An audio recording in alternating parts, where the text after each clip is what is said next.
So why would GoPro put out a Hero camera in 2018 that only records at 1080p at 60 frames a second?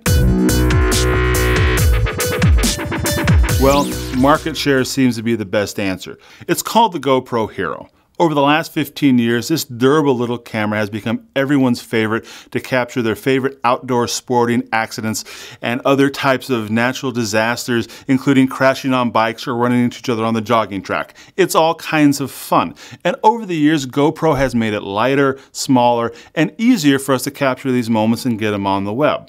The Hero 6 Black, which just came out in 2017, could record in 4K at up to 30 frames per second.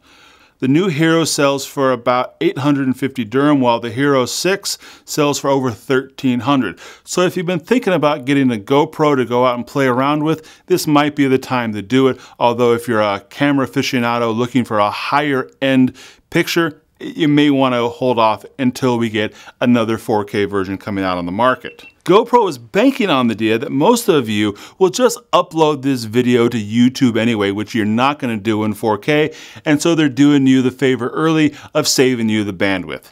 Whether or not that's a good thing, that's up to you. If you're going to get it, we hope you enjoy it.